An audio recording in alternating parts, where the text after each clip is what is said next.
दोस्तों, ईरान के साबिक सदर इब्राहिम रईसी एक हेलीकॉप्टर के पेश आने वाले हादसे के नतीजे में जान की बाजी हार गए थे, जबकि हादसे में उनके साथ ईरानी वज़ीर ख़ारजा भी जान बहक हो गए थे।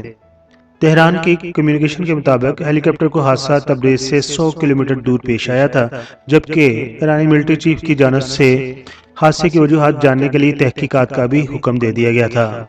इस वीडियो में हम आपको उन लोगों के बारे में बताने जा रहे हैं जो कि अपने मुल्क के प्रेसिडेंट थे या वज़ीर आज़म थे, लेकिन वो त्यारा हादसा में ही जाँ बहक हुए और बाद में हादसे की वजूहात जानने के लिए तहकीकात कमेटियां भी बनाई गईं, लेकिन आज तक उनकी रिपोर्ट कुछ वाज़ह तौर पर सामने नहीं आई, जिससे पता चलता है कि या तो ये तकरीबकारी थी या फिर वाकई कोई मैकेनिकल खराबी थी। आज हम इस वीडियो में आपको बताने जा रहे हैं कि कौन कौन से मुल्क के कौन कौन से सरबराह ऐसे थे जिनकी मौत फजाई हादसे में हुई। तो सबसे पहले बात करते हैं स्वीडिश के वज़ीर आज़म और लैंडमैन की। स्वीडिश रियर एडमिरल और स्वीडन के 2 बार वज़ीर आज़म बनने वाले सालमन ऑरड एक बासर कदामत पसंद सियासतदान थे, जो 9 दिसंबर 1936 को एक अलमनाक फजाई हादसे में उस वक्त हलाक हो गए जब वो डिगलस DC-2 त्यारा पर सवार थे। बरतानिया के क्रोडन हवाई अड्डे के करीब शदीद धुंध में उनका त्यारे ने टेक ऑफ किया, लेकिन फौरन ही वो करीब मकानात से टकरा गए और उनका जहाज तबाह हो गया, जिसके नतीजा में उनकी डेथ हो गई। नंबर 2 पर बात करें तो फिलिपीनी सदर रामोन मैगसीसे हैं। फिलिपाइन के 7वें सदर रामोन मैगसीसे अपने मजबूत इंसदादे बदअनवानी के लिए मशहूर थे। उनकी सदारत 17 मार्च 1957 को अचानक खत्म हो गई जब उनका त्यारा C-47 सीबू शहर में माउंट मोनागल में गिरकर तबाह हो गया। उस त्यारे में सवार 25 मुसाफिरों में से सिर्फ एक ही जिंदा बच निकला और इस तरह सदर रामोन मैगसीसे भी उस हादसे में जाँ बहक हो गए। नंबर 3 पर बात करेंगे ब्राजील के सदर नेरियो रामोस की। नेरियो रामोस ने मुख्तसर अरसे के लिए ब्राजील के अबूरी सदर के तौर पर खिदमत अंजाम दी और वो 16 जून 1958 को एक त्यारा हादसा में जाँ बहक हो गए जब वो करजीरो डोसोल हवाई जहाज पर सफर कर रहे थे और उनका त्यारा रियासत पाराना के क्रीटिबा अफसोनो पीना में इंटरनेशनल एयरपोर्ट अड्डे के करीब ही गिरकर तबाह हो गया था। बात करते हैं इराकी सदर अब्दुल सलाम आरिफ की। इराक के दूसरे सदर अब्दुल सलाम आरिफ ने 1958 के इंकलाब में अहम किरदार अदा किया था, जिसने बादशाह का तख्ता उल्ट दिया था और फिर 13 अप्रैल 1966 को उनकी मौत उस वक्त हुई जब उनका इराकी फजाइया का त्यारा डी हेवलैंड DH-104 बसरा के करीब गिरकर तबाह हो गया था। ब्राजील के सदर कास्टिलो ब्रांको भी त्यारा हादसा में जाँ बहक हुए थे। ब्राजील के 26वें सदर एली नकर कास्टिलो ब्रांको की मौत 18 जुलाई 1967 को हुई। उनकी सदारत की मुद्दत खत्म होने के फौरन बाद ही उनका त्यारा पाइपर 23AZ टेक ब्राजील की फजाइया के साथ ही फजा में टकरा गया था, जिसके नतीजे में उनकी मौत वाक़या हो गई थी। दोस्तों, बात करते हैं लेबनान की। लेबनान के एक वज़ीर आज़म भी त्यारा हादसा में जाँ बहक हो गए थे।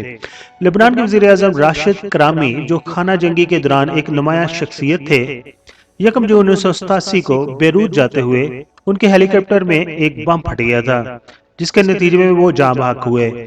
उस हेलीकॉप्टर में और भी अफराद सवार थे, लेकिन वो सिर्फ जख्मी हुए, जबकि लेबनान के वज़ीर आज़म राशिद करामी बम फटने की वजह से हेलीकॉप्टर के अंदर ही जाँ बहक हो गए थे। अब बात करते हैं पाकिस्तान की। पाकिस्तान के साबिक सदर जनरल ज़ियाउल हक की।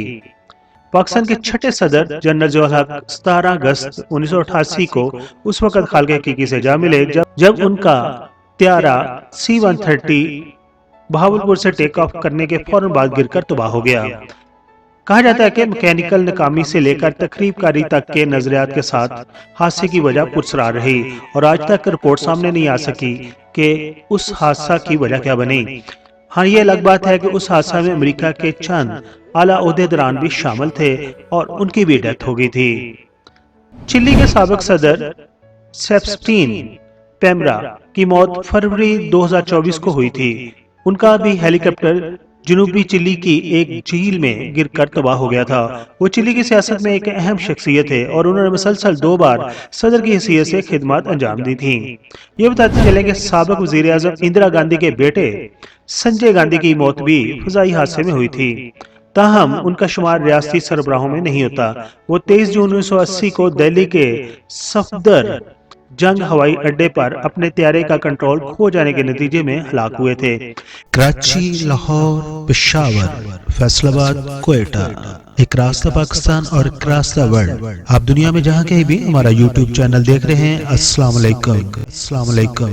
اگر پاکستانی کی بات کریں تو 7 دسمبر 2016 کا دن پاکستان ٹیلی ویژن دیکھنے والے ہمیشہ یاد رکھیں گے، کیونکہ اس دن کو ہمارے بہت ہی پیارے گلوکار اور مذہبی اسکالر جنید جمشید کی بھی شہادت ہوئی تھی۔ ان کے جہاز کو جب حادثہ پیش آیا تو اس کے 4 سال کے بعد ان کی تحقیقات رپورٹ کو مکمل کر لیا گیا، اور تحقیقات رپورٹ کے مطابق حادثے کے شکار طیارے کا ایک انجن بند ہو گیا تھا اور دوسرے کا بلیڈ ٹوٹا ہوا تھا، اور طیارے کے انجن کو 10,000 گھنٹے مکمل ہونے پر اوور ہال بھی نہیں کیا گیا تھا۔ طیارے کے انجن کا بلیڈ پشاور سے چترال جاتے ہوئے ٹوٹ چکا تھا۔ انجن بلیڈ ٹوٹا ہونے کے باوجود طیارے کو اسلام آباد روانہ کر دیا گیا، اور پرواز PK 661 چترال سے اسلام آباد جا رہی تھی کہ چترال سے اسلام آباد جاتے ہوئے طیارہ حادثے کا شکار ہو گیا۔ دوران پرواز انجن بلیڈ پن کے ٹوٹنے سے پنکھے کی رفتار کم ہو گئی۔ پروپیلر کی رفتار کم ہونے سے اس کا الیکٹرانک پینل خراب ہو گیا بھی نہیں دیکھی تھی، جبکہ طیارے کی آخری مینٹیننس کینیڈا میں ہوئی تھی، اور پھر اس حادثہ کے نتیجے میں جہاں اور بھی بہت سارے پیسنجر اپنی جان سے ہاتھ دھو بیٹھے اور شہید ہو گئے، وہیں اس طیارہ میں ہمارے محبوب اسکالر اور نعت خوان جنید جمشید بھی 7 دسمبر 2016 کو شہید ہو گئے تھے۔ طیارے میں شہادت پانے والے 47 افراد تھے، جن میں طیارے کے 2 پائلٹ بھی شامل تھے۔ دوستو، یہ تھی ویڈیو ان لوگوں کے اوپر جو طیارہ حادثہ میں انتقال کر گئے تھے یا ان کی ڈیتھ ہوئی تھی۔ اس ویڈیو میں زیادہ تر ان لوگوں کے بارے میں بات کی تھی جو کسی نہ کسی ملک کے یا تو پریزیڈنٹ تھے یا وزیر اعظم تھے۔ ان کی یہ موت کیسے ہوئی؟ کیا یہ حادثاتی موت تھی یا تخریب کاری تھی، یا ان کو جس مقصد کے لیے استعمال کرنا تھا اس کا وقت پورا ہو گیا تھا اور اس کے بعد ان کو طیارہ حادثہ میں ہلاک کر دیا؟ اس ویڈیو کے بارے میں PK میگا ویڈیوز کے سبسکرائبر کیا کہتے ہیں؟ اپنے خیالات کا اظہار کمنٹس باکس میں ضرور کیجیے۔ آپ کے نام سے ہی ہم آپ کے کمنٹس اگلی ویڈیو میں شامل کر لیں گے۔ اگر آپ ہمارے چینل پر نئے ہیں تو ہمارے چینل کو سبسکرائب کر دیجیے اور ہماری ویڈیو کو لائک کر دیجیے۔ Thank you so much.